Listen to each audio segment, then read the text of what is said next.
لا حول ولا قوة إلا بالله العلي العظيم أعوذ بالله من الشيطان الرجيم بسم الله الرحمن الرحيم الحمد لله رب العالمين والصلاة والسلام على أشرف الأنبياء والمرسلين سيدنا ونبينا وشفيع ذنوبنا وطبيب نفوسنا مولانا مولى الكونين امام المشرقين والمغربين جد الحسن والحسين حبيب إله العالمين أبي القاسم محمد وعلى آل بیتہ الطیبین الطاہرین المعصومین المظلومین المنتخبین المنتجبین اما بعد فقد قال اللہ تبارک و تعالی فی القرآن الکریم وهو اصدق القائلین وقوله الحق بسم اللہ الرحمن الرحیم یا ایھا الذین آمنوا کتب علیکم الصیام کما کتب علی الذین من قبلکم لعلکم تتقون۔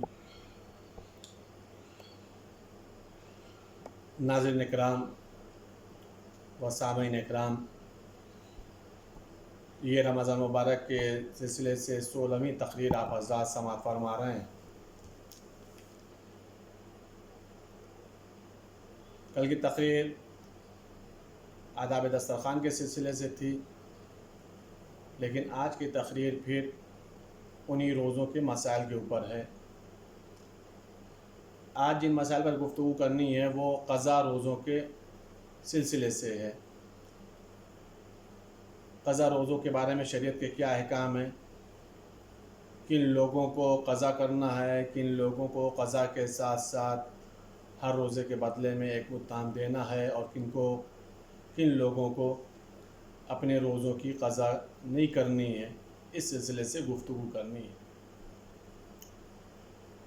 قضا روزوں کے مسئلے میں پہلا مسئلہ ہے کہ اگر کوئی انسان عالم دیوانگی سے عالم صحت میں آ جاتا ہے، یعنی اس کو دیوانگی ٹھیک ہو جاتی ہے، تو جتنا عرصہ اس کا عالم دیوانگی میں گزرا ہے اتنے دنوں کا روزہ اس کے اوپر واجب نہیں ہے۔ جتنے سال اس کی دیوانگی میں گزرے ہیں اتنے سال کے روزے اس کے اوپر قضا واجب نہیں ہے۔ اسی طریقے سے اگر کوئی کافر مسلمان ہو جاتا ہے تو جتنا دور اس نے عالم کفر میں گزارا ہے، اس عالم کفر والے دور کے حصے کی اس کو روزے کی قضا نہیں کرنی۔ لیکن اگر کوئی مسلمان کافر ہو جائے اور کافر ہو جانے کے بعد پھر دوبارہ مسلمان ہو تو اس کو عالم کفر کے روزوں کی قضا کرنی پڑے گی۔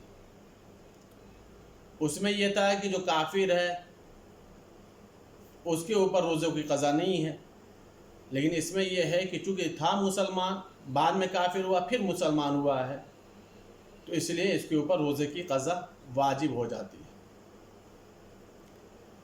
اگر ایک انسان بیمار ہے اور اس کی بیماری پورے اگلے سال رمضان المبارک تک کا سلسلہ جاری رہا بیماری کا، تو اسے پھر اس رمضان المبارک کے روزوں کی قضا نہیں کرنی ہے، بلکہ ہر روزے کے بدلے میں اسے 750 گرام اناج، آٹا، روٹی، جو وغیرہ دینا ہے۔ لیکن اگر اس کا یہ عذر بجائے بیماری کے کوئی اور عذر تھا اور جس کی وجہ سے وہ اگلے سال تک روزہ نہیں رکھ سکا، تو ایسی حالت میں اسے اس روزے کی قضا کرنی ہے۔ اگر ایک انسان کے اوپر کئی سال کے روزے کی قضا ہے، مثال کے طور پہ 1 سال کے 3 روزے ہیں، 1 سال کے 5 روزے ہیں، 1 سال کے 2 روزے ہیں، مثال کے طور پر اس کے اوپر کئی سال کے روزوں کی قضا ہے، اب اسے اپنے اس روزوں کی قضا کرنی ہے تو جس سال کے روزوں کی قضا کرنا چاہے کر سکتا ہے۔ لیکن اگر لاسٹ ایئر کے رمضان مبارک کے جتنے روزے قضا ہیں اور آنے والے رمضان مبارک میں وقت بھی اتنا ہی ہے، تو بہتر یہ ہے کہ وہ لاسٹ ایئر کے روزوں کی قضا پہلے کرے۔ مثال کے طور پر رمضان مبارک کو آنے میں 5 دن ہیں اور اس کے پچھلے سال کے رمضان مبارک کے 5 روزے قضا ہیں، تو اسے چاہیے کہ یہ 5 روزوں کی قضا پہلے کر لے لاسٹ ایئر کی۔ اگر ایک انسان ایسا ہے کہ جس کی بیماری سال ہر سال سے چل رہی، کئی سال سے بیمار چل رہا، اس کے بعد اسے خداوند عالم نے شفا عطا فرما دی. تو جو لاسٹ ایئر اس کا گزرا ہے، آخری سال جو گزرا ہے بیماری میں، اسے صرف اور صرف انہی روزوں کی قضا کرنی ہے. اور جو پچھلے رمضان مبارک یعنی لاسٹ ایئر کے علاوہ جو رمضان مبارک اس کی گزرے بیماری میں، اسے چاہیے کہ ہر روزے کے بدلے میں 750 گرام اناج عطا فرمائے. یہ کفارہ ہوگا اس کا. لیکن اس کو ہر سال کے روزوں کی قضا نہیں کرنی ہوگی، صرف اور صرف جو آخری سال کا رمضان مبارک کا روزہ ہے، جتنے روزے ہیں اس کو انہی روزوں کی قضا کرنی ہوگی.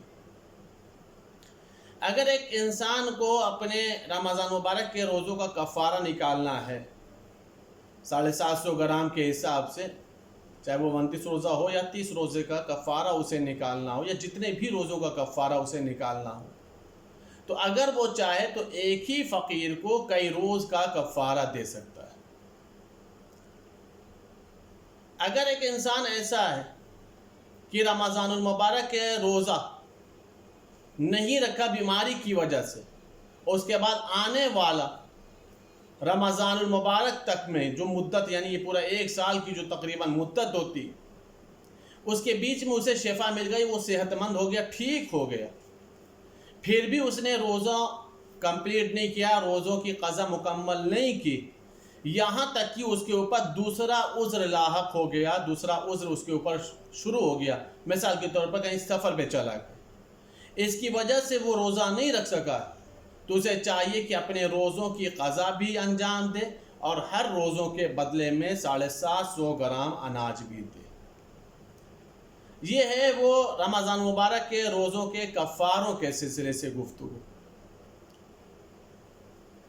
اگر بیمار ہے تو اسے ہر روزے کے بدلے میں 750 گرام اناج دینا ہوگا. اگر ایک سال کے اندر صحت مند ہو جا رہا ہے تو پھر روزوں کا قضا کرنا ہوگا. خداوند عالم کی نگاہ میں روزوں کی بہت زیادہ اہمیت ہے. میں نے ابھی گزشتہ تقریر میں بھی عرض کیا تھا کہ کسی بھی قضا کے اوپر خداوند عالم نے اس قدر زور نہیں دیا، ورنہ قضا تو سب کو کرنا ہے، لیکن جو چیزیں جتنی قضا ہوئی ہیں بس اتنا انجام دینا ہے. لیکن رمضان مبارک کے روزوں کے لیے خداوند عالم نے 3 چیزیں رکھی ہیں. یا تو انسان مسکینوں کو کھانا کھلائے گا، یا غلام آزاد کرے گا، یا 60 روزے رکھے گا. حتیٰ کہ اگر انسان بیمار بھی ہے، روزہ نہیں رکھ سکتا ہے، تو ہر روزے کے بدلے میں بھی اسے 750 گرام اناج دینا. اس سے انسان سمجھ سکتا ہے کہ روزہ کتنی عظیم عبادت کا نام ہے، کتنی بافضیلت عبادت کا نام ہے. اسی لیے خداوند عالم نے اس رمضان المبارک کو اپنی طرف نسبت دی ہے، اسے مہینوں کا سردار قرار دیا ہے، اسے شہر توبہ قرار دیا ہے. شہر توبہ کا مطلب کیا ہے؟ یہ توبہ کا مہینہ ہے، مغفرت کا مہینہ ہے، بخشش کا مہینہ ہے. اس مہینے میں اگر انسان اپنے آپ کو بخشوا نہیں پایا، توبہ نہیں کروایا ہے، تو پیغمبر کی نگاہ میں وہ انسان بدبخت ہے. کہ جس کے سامنے رمضان مبارک آئے اور چلا جائے اور وہ اپنی انسان مغفرت نہ کرا سکے، تو پیغمبر فرماتے ہیں کہ ایسا انسان تو بدبخت کہلاتا ہے. توبہ اس عظیم عبادت کا نام ہے، اس چیز کا نام ہے کہ جس کو آپ قرآن کریم کے اگر نگاہ سے دیکھیں، قرآن کریم کے نظریے کے تحت اگر آپ دیکھیں تو آپ کو سمجھ میں آئے گا کہ توبہ کیا ہے. قرآن کریم میں خداوند تعالیٰ ارشاد یہ فرماتا ہے کہ مومنین سے مخاطب ہو کے خداوند تعالیٰ مومنین کو خطاب کر کے کہتا ہے کہ لوگو تم لوگ صاحبان ایمان، تم لوگ توبہ کرو، شاید اسی میں تم لوگ فلاح پا جاؤ، لعلکم تفلحون. اسی میں تم لوگوں کی فلاح ہے، اسی میں تم لوگوں کی کامیابی ہے. گناہوں کے علاج کا نام توبہ ہے. توبہ سے بہتر تو یہ کہ انسان گناہ ہی نہ کرے. لیکن اگر انسان گناہ ہو گیا، چونکہ خطا اور نسیان کا پتلا ہے، انسان خواہشات کے آگے جھک جاتا ہے، ممکن ہے کہ انسان سے گناہ ہو جائے، تو اسے نا امید نہیں ہونا چاہیے، بلکہ اس کو توبہ کرنا چاہیے، اللہ کی بارگاہ میں توبہ کرنا چاہیے. جو لوگ توبہ نہیں کرتے، قرآن کریم نے ان کا شمار ظالمین میں کیا ہے. قرآن کریم میں خداوند تعالیٰ مقام پہ ارشاد فرماتا ہے کہ وہ لوگ جو توبہ نہیں کرتے، حقیقت میں یہی لوگ ظالم ہیں. یعنی یہ لوگ توبہ کیوں نہیں کر رہے ہیں؟ نہ کرنے والوں کا شمار خداوند عالم نے ظالمین میں کیا ہے، اور جو لوگ توبہ کرتے ہیں اللہ نے ان کا شمار مومنین میں کیا ہے۔ اور اس کے بعد خداوند عالم نے کمال کر دیا توبہ کرنے والوں کے سلسلے سے۔ خداوند عالم ایک مقام پر ارشاد فرماتا ہے ان اللہ یحب التوابین، بے شک خداوند عالم توبہ کرنے والوں سے محبت کرتا ہے۔ اب غور کریں کہ خداوند عالم کتنا کریم ہے، کتنا رحیم ہے۔ گناہ بندے نے کیا، خطا بندے نے کی، لرزش بندے سے ہوئی، اور اس کے بعد خداوند عالم سزا نہیں دے رہا۔ سزا دینے میں خداوند عالم جلدی بھی نہیں کرتا۔ خدا کے غضب سے آگے خداوند عالم کی رحمت چلتی ہے۔ معصوم فرماتے ہیں کہ خداوند عالم نیکی کے سوچنے پر، نیکی کے ارادے پر جزا لکھ دیتا ہے۔ انسان ایک اچھا کام سوچتا ہے کہ میں یہ کام کروں گا، خداوند عالم کہتے ہیں یہ لکھ لو۔ لیکن اگر انسان برا کر بھی گزرتا ہے تو چھٹے امام ایک جملہ ارشاد فرماتے ہیں ایک مقام پر، چھٹے امام کہتے ہیں کہ خداوند عالم فرشتے کو حکم دیتا ہے رک جاؤ، ابھی مت لکھو، ممکن ہے یہ خطا کے بعد یہ توبہ کر لے۔ اب غور کریں کہ خداوند عالم کتنا کریم ہے۔ نیکی کے ارادے پر، نیکی ابھی سرزد نہیں ہوئی ہے، نیکی ابھی ہوئی نہیں ہے، ارادہ نیکی پر جزا دے دی جاتی ہے، نامہ اعمال میں اچھائیاں لکھ دی جاتی ہیں۔ برائی ہو جانے کے بعد بھی، ارادہ برائی نہیں، ہو جانے کے بعد بھی عملی طور پر بھی خداوند عالم فرشتے کو روکتا نہیں، رک جاؤ، ممکن ہے میرا بندہ یہ توبہ کر لے، ممکن ہے میرا بندہ یہ پشیمان ہو جائے، ممکن ہے میرا بندہ یہ شرمندہ ہو جائے، ممکن ہے میرا بندہ میری بارگاہ میں آ کر کے معافی طلب کر لے، لہٰذا بھی اتنا جلدی نہ لکھو۔ اب سوچیں اللہ کتنا کریم ہے، فرشتوں کو لکھنے نہیں دیتا، خود غضبناک ہوتا نہیں، جلدی سزا کرنے میں نہیں دیتا کہ جلدی سے سزا دے دی جائے۔ اس کے برخلاف قرآن آواز دے رہا ان اللہ یحب التوابین، بے شک اللہ توبہ کرنے والوں کو عزیز رکھتا ہے، محبوب رکھتا ہے، پیار کرتا ہے۔ اللہ توبہ کرنے والوں سے محبت کرتا ہے۔ لیکن توبہ ہو تو کیسی ہو، کس انداز سے توبہ کیا جائے، کیسے توبہ کیا جائے؟ توبہ ایک امر مستحسن ہے، بہترین کام ہے۔ ایک ولی خدا کے زمانے میں، روایت کے اندر، کتاب کے اندر یہ واقعہ موجود ہے کہ ایک ولی خدا کے زمانے میں ایک شخص تھا انتہائی درجے کا فاسق و فاجر، بدکار، اتنا زیادہ فاسق و فاجر تھا کہ نہ وہ لوگوں سے ملنا پسند کرتا تھا، نہ لوگ اس سے ملنا پسند کرتے تھے، بالکل ایک دوسروں سے الگ رہتے تھے، پورا گاؤں ایک طرف، پورا شہر ایک طرف، اور بالکل اکیلا، صرف اور صرف اس کے فسق و فجور گناہوں کی وجہ سے۔ یعنی لوگ یہ سمجھتے تھے کہ اگر ہم اس کے پاس بیٹھیں گے تو ہمارا شمار بھی اسی کے زمرے میں ہونے لگے گا، جیسا یہ ہے ویسا ہی وہ ہے۔ نتیجہ یہ ہوتا تھا کہ نہ وہ لوگوں کے پاس بیٹھتا اٹھتا تھا، نہ لوگ اس کے پاس اٹھتے بیٹھتے تھے، یہ الگ دنیا میں رہتا تھا، وہ الگ دنیا میں لوگ رہتے تھے۔ ظلم و تشدد کمال پہ تھا، گناہ بے پناہ تھا، فسق و فجور بہت زیادہ تھا، پورا گاؤں، پورے شہر کی نگاہ میں اس کی کوئی عزت نہیں تھی، ہر ایک بندہ خدا اس کو حقارت اور ذلت کی نگاہ سے دیکھتا تھا۔ ایک روز جب اسے اس بات کا احساس ہوا کہ واقعی میں نے کتنا گناہ کیا ہے، میں نے کتنا فسق و فجور کیا ہے، میں نے کتنی معصیتیں کی ہیں، میں نے کتنی نافرمانیاں کی ہیں، جیسے ہی اسے اس بات کا ہوش آیا، اسے ٹھکانے آیا، غور و فکر کرنے لگا اپنی ماضی کی زندگی کے اوپر کہ میں نے اپنی زندگی کیسے گزاری ہے۔ اللہ کی دی ہوئی حیات جیسی نعمت کو ہم نے اللہ کی راہ میں نہیں، شیطان کی راہ میں خرچ کیا ہے، ہم نے لوگوں کو ستایا ہے، اللہ کے حقوق کو ادا نہیں کیا ہے، بندوں کے اوپر ظلم و تشدد کیا ہے۔ جیسے یہ سوچنے لگا تو رونے لگا زار و قطار، اور اس کے بعد اس نے اللہ کی بارگاہ میں ایک جملہ کہا، اے وہ مالک جو کائنات کا خالق و مالک ہے، جو ہمارا بھی مالک ہے اور پوری کائنات کا مالک ہے، اے میرے معبود میں عنقریب تیری بارگاہ میں اگر حاضر ہوا تو میرے ہاتھ میں نہ دنیا ہوگی نہ آخرت ہوگی، لیکن میرے معبود میں تیری بارگاہ میں نا امید نہیں ہوا ہوں، مجھے معلوم ہے کہ تو اب بھی ہمارے اوپر رحم کر سکتا ہے، تو ابھی بھی ہمیں بخش سکتا ہے۔ میرے معبود میں صدق دل سے پشیمان ہوں اپنے گناہوں کے اوپر، میرے معبود اگر میں تیری بارگاہ میں آؤں تو تو مجھے معاف کر دے۔ روتے روتے آنکھ لگ گئی، اور یہ آنکھ ایسی لگی کہ پھر اسے اٹھنا نصیب نہیں ہوا، یعنی اسی عالم خواب میں اسے موت آ گئی۔ جب گاؤں والوں کو پتہ چلا، اس کے قریے والوں کو پتہ چلا، معلوم ہوا، تو سب کے سب خوشی منا رہے تھے، چلو گاؤں پاک ہو گیا، ہمارا علاقہ محفوظ ہو گیا، ایک فاسق و فاجر ایک بدکار انسان کا خاتمہ ہو گیا، اب ہم لوگ اس کے شر سے محفوظ ہو گئے۔ پورا گاؤں خوشی منا رہا تھا، اور اس کے بعد ان گاؤں والوں نے کام یہ کیا کہ اس کے لاشوں کو نہ دفنایا نہ کفن دیا گیا، بلکہ اٹھا کر کے اسے ایک کھنڈر میں ڈال دیا گیا۔ اس کے ایک کھنڈر میں جا کر کے اس کی لاش کو ڈال دی گئی، کسی نے دفن کے لائق نہیں سمجھا۔ آپ غور کریے گا، توبہ کسے کہتے ہیں؟ کسی نے اسے دفن کے لائق نہیں سمجھا، ایسی لاش پڑی رہی۔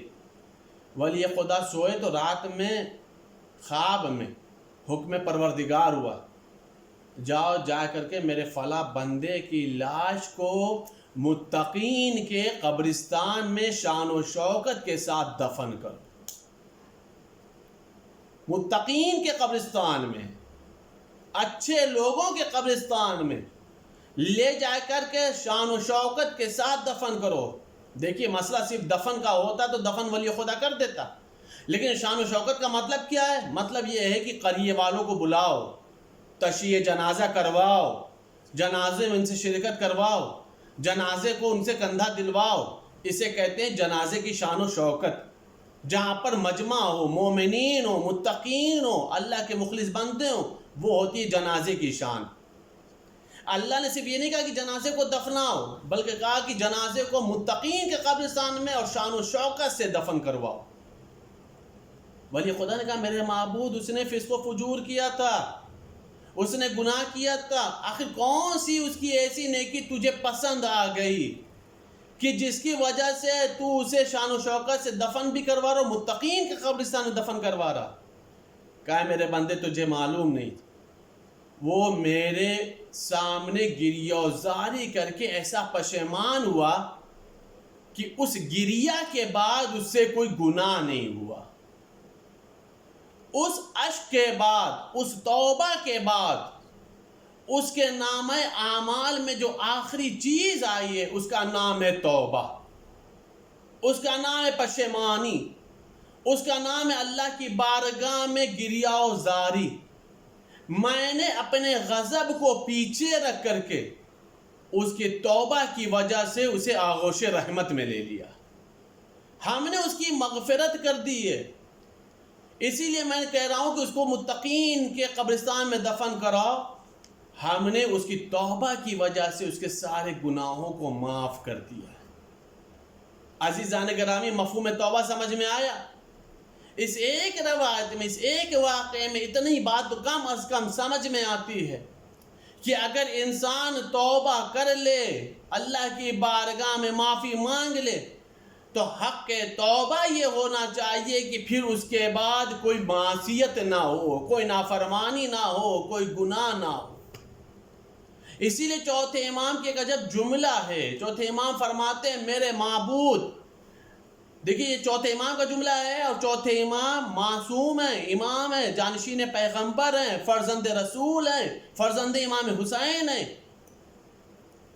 وہ ان کا جو جملہ ہے وہ ان کے لیے نہیں ہے، وہ ہم لوگوں کے لیے ہے، اسی روایت سے ملتا ہوا یہ جملہ۔ چوتھے امام فرماتے اللہ کی بارگاہ میں مناجات کرتے ہوئے، دعا کرتے ہوئے، اے میرے معبود، میری زندگی کی اگر اگلی سانس تیری نافرمانی میں گزرنے والی ہو تو میرے معبود مجھے اس سانس کے لینے سے پہلے تو مجھے اپنے پاس بلا لے، تو مجھے موت دے دے، تاکہ میری اگلی سانس تیری نافرمانی میں نہ گزرے، میری اگلی سانس کا خاتمہ میری آخری سانس کا خاتمہ جو ہو وہ تیری اطاعت کے اوپر ہو، تیری رضا کے اوپر ہو، تاکہ ہمارا جب نامہ اعمال میں آخری نیکی لکھی جائے تو اس آخری عمل کا نام نیکیوں میں شمار کیا جائے، گناہوں میں نہ شمار کیا جائے۔ اگر ہم ویسی توبہ کریں، ایسے مفہوم توبہ کو سمجھیں، اس انداز سے گریا کریں، ایسے معافی طلب کریں، تو خداوند عالم کی بارگاہ میں ہم لوگوں کے سارے گناہوں کی معافی بھی ہو جائے گی، اور خداوند عالم کی بارگاہ میں ہم محبوب ترین بندے بھی قرار پائیں گے۔ آئیے ہم اللہ کی بارگاہ میں دعا کرتے ہیں کہ خداوند عالم، رمضان مبارک ہے، تمام مومن اور مومنات کی توبہ کو قبول فرما۔ میرے معبود، ہم سب کے گناہوں کبیرہ و صغیرہ کو معاف فرما، تمام مرحومین کے درجات کو بلندی عطا فرما، جتنے بھی معروم سب کو شفاء کلی عطا فرما، وبائی امراض میں جو لوگ مبتلا انہیں شفا عطا فرما، اور تمام شیعان اہل بیت، محبان اہل بیت کو وبائی امراض سے تحفظ عطا فرما۔ میرے معبود، ہم سب کو حج و زیارات نصیب فرما۔ میرے معبود، جو زیارات کر چکے ان کے حج و زیارات کو قبول فرما۔ رمضان مبارک میں ہم سب کی تسبیحات، دعاؤں، مناجات کو، تلاوت قرآن، عبادت اور روزوں کو قبول فرما۔ میرے معبود، تجھے واسطہ محمد وآل محمد کا ہم سب کے اولادوں کو دامن قرآن، دامن اہل بیت، ولایت اہل بیت سے متمسک کر۔ امام زمان علیہ السلام کے زور میں تعجیل فرما، ہم سب کو ان کے اعوان و انصار میں شمار فرما۔ اللہم تقبل منا انک انت السمیع العلیم، بحق محمد وآلہ الطاہرین۔